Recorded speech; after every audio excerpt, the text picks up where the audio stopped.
मरमर students आज हम प्रेम class में चैप्टर नम्बर 7 স্থানাঙ্ক জ্যামিতি। তো স্টুডেন্টস আজি আমি ত্ৰিভুজৰ কালিৰ বিষয়ে পঢ়িম আৰু ইয়াৰ পৰা এটা ফৰ্মুলা পাইছো, সেই ফৰ্মুলাৰ কি ইয়াৰ উদাহৰণবিলাক আমি সলভ কৰিম। তো স্টুডেন্ট ত্ৰিভুজৰ কালি কি আছিল? হাফ ইনটু ভূমি ইনটু উন্নতি। ইয়াৰ পৰা আমাৰ কি এটা ফৰ্মুলা ওলাইছে। তো স্টুডেন্টস ইয়াত তোমালোকে ভালকৈ চাই ল'বা। কি আছে এতিয়া চিত্ৰ 7.13 পৰা এইটো স্পষ্ট যে ত্ৰিভুজ এ বি সিৰ কালি is equal to trapezium A B Q পিৰ কালি plus trapezium A P R সির কালি minus trapezium B Q R সির কালি। এরপর আমার একটা ফর্মুলা ওলাইছে। তো এইটো তোমালোকে জানা ট্রেপেজিয়ামের কালি ইজিক্যাল টু আমি কি জানো হাফ ইনটু সমান্তরাল বাহু দুটাৰ যোগফল ইনটু সিহঁতৰ মাজৰ দূৰত্ব। এরপর আমাক ফর্মুলাটো ওলাইছে, তোমালোকে ভালকৈ চাই ল'বা। তো এনেকৈ ফর্মুলা ওলাইছে। আমি লাস্ট ফর্মুলাটো যেটো ফাইনাল ফর্মুলা সেই ফর্মুলাটো কিমান পাইছো? গতিকে ত্রিভুজ এ বি সিৰ কালি তলৰ ৰাশিটোৰ সাংখ্যিক মান এটো কি আছে? ত্ৰিভুজৰ কালি আমি কি ব্যৱহাৰ কৰিম? Half into x1 into y2 minus y3 plus x2 into y3 minus y1 plus x3 y1 minus y2। তো এইটো ফৰ্মুলা তোমালোকে মনত ৰাখিবা। কেনেকৈ চাবা? হাফ তো হ'বই, তাৰপিছত কি x1 x2 x3 লিখিবা, তাৰপিছত y থাকিব, এইটো y আছে, এইটো y এ তোমালোকে মনত ৰাখিবা। y কিমান হ'ব? 23 কিমান আছে? y2 y3 23 গ'ল। তাৰপিছত এইটো কি আছে? y3 y1 মানে 31, তাৰপিছত কি আছে? এইটো y1 মাইনাস y2 মানে 12। এটো মনত ৰাখিবা। x1 x2 x3 23 31 আৰু 12 এনেকৈ মনত ৰাখিবা যে x1 ৰ লগত কি থাকিব? 23, x2 ৰ লগত কিমান থাকিব? 31 আৰু x3 ৰ লগত কিমান থাকিব? 12। এটো এনেকৈ মনত ৰাখিবা। এটো ফৰ্মুলাৰ সহায়ত আমি কি উদাহৰণবিলাক সলভ কৰিম চাবা। তো স্টুডেন্ট উদাহৰণ নম্বৰ 11 কি কই চাবা? এটা ত্ৰিভুজৰ শীৰ্ষবিন্দু কেইটা 1, -1 -4, 6 আৰু -3, -5 ত্ৰিভুজটোৰ কালি উলিওৱা। এটো আমাৰ শীৰ্ষবিন্দু দিয়া আছে ত্ৰিভুজৰ। ইয়াৰ পৰা আমাক কি ত্ৰিভুজৰ কালি উলিয়াব কৈছে। তেনেহলে এইটো ফৰ্মুলাৰ সহায়ত আমি এই ত্ৰিভুজটোৰ কালিটো উলিয়াম চাবা। তো স্টুডেন্ট আমি কি লিখি লৈছো যে সমাধান দিয়া আছে, এটা আমাক দিয়া আছে আৰু এইটো আমি কি বিন্দুবিলাক ধৰি লৈছো। এ আমাক কিমান দিয়া আছে? 1, -1, বি আমাক কিমান দিয়া আছে? -4, 6, সি আমাক কিমান দিয়া আছে? -3, -5। তেনেহলে এই ত্ৰিভুজটোৰ আমাক কি কালি উলিয়াব লাগে। তো লিখি দিবা যে আমি জানো যে কি জানো? ত্ৰিভুজৰ কালি, ত্ৰিভুজৰ কালি। ত্রিভুজটো আমি কি জানো? ত্রিভুজ এ বি সির কালি, যেহেতু আমি এ বি সি ধরেছি। আমি কালি কি জানো? হাফ ইনটু আমি কি ধরেছিল? x1 এর লগত কিমান থাকিব? 23 প্লাস x2 লগত কিমান থাকে?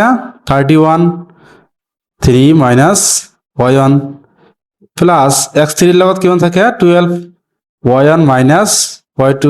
এটা তোমালোকে এনেকৈ মনত ৰাখিবা। তো স্টুডেন্ট যেতিয়া আমি কি কৰিম? x1 y1 এই মানবোৰ চাম। এইটো কিমান হ'ব?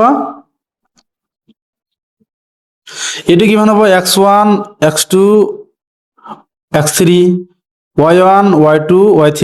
তেনেহলে আমি এটো এনেকৈ লিখিম। x1 মানে আমি কিমান জানো? 1, x2 মানে আমি কিমান জানো? -4,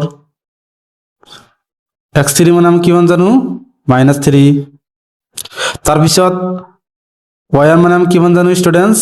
y1 মানে আমি কিমান জানো? -1, y2 মানে আমি কিমান জানো? 6 আৰু y3 ইকুয়াল টু আমি কিমান জানো? -5। আমি x1 x2 x3 y1 y2 y3 পাইছো। এতিয়া আমি ইয়াত বহাই দিম চাবা। লিখি দিবা যে এতিকে ত্রিভুজ এ বি সিৰ কালি। আমি কি লিখিম? হাফ চাবা। x1 মানে আমি কিমান জানো? 1 into y2 minus y3, y2 মানে আমি কিমান জানো? 6 মাইনাস y3 মানে আমি কিমান জানো? -5। তো চাবা ইয়াত কিমান আছে? -5 আৰু ফৰ্মুলাত কি আছে? মাইনাস। এই মাইনাস আৰু মাইনাস পূৰণ কৰিলে কিমান হ'ব? প্লাস। কিমান হ'ব? 5 প্লাস x2 মানে আমি কিমান জানো? -4। তাৰপিছত কিমান হ'ব? 31 মানে y3 মাইনাস y1, y3 মানে আমি কিমান জানো? -5, y1 মানে আমি কিমান জানো?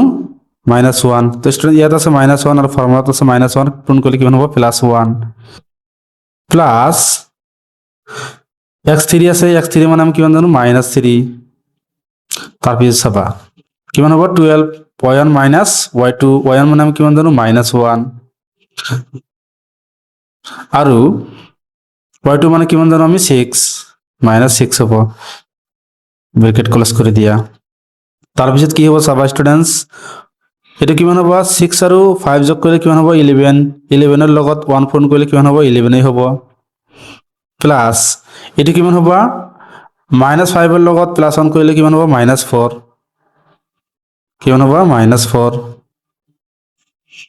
প্লাস কিমান আছে -3 ইনটু মাইনাস আৰু মাইনাস যোগ কৰিলে কিমান হ'ব -6 আৰু 1 যোগ কৰিলে কিমান হ'ব 7 তাৰপিছত চাবা ষ্টুডেন্টস 1 ডিভাইড বাই 2 ইনটু এটা কিমান হ'ব 11 মাইনাস আৰু মাইনাস পূৰণ কৰিলে কিমান হ'ব প্লাস 4 4 যা কিমান হ'ব 16 প্লাস মাইনাস আৰু মাইনাস পূৰণ কৰিলে কিমান হ'ব প্লাস 7 আৰু 3 পূৰণ কৰিলে কিমান হ'ব 21 এই গোটেইখিনি যোগ কৰি আমি 2 ৰে ডিভাইড কৰি দিম চাবা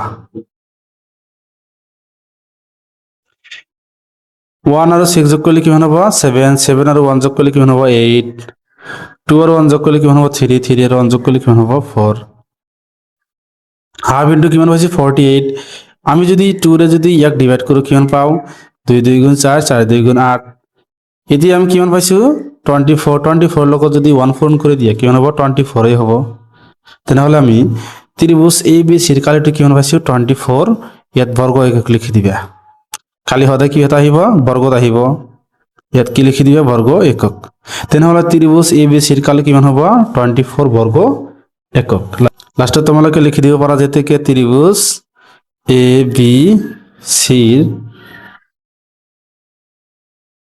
কালি ইজ ইকুয়াল টু কিমান হ'ব 24 বৰ্গ একক এটি হ'ব কি আমাৰ উত্তৰ তো স্টুডেন্টস ইয়ালৈকে কৰিবলগীয়া আছিল স্টুডেন্ট যদি ভিডিওটো ভাল লাগে চেনেলটো সাবস্ক্ৰাইব কৰি দিবা আৰু তোমাৰ মতামত কমেন্ট কৰি জনাবা থ্যাংক ইউ স্টুডেন্টস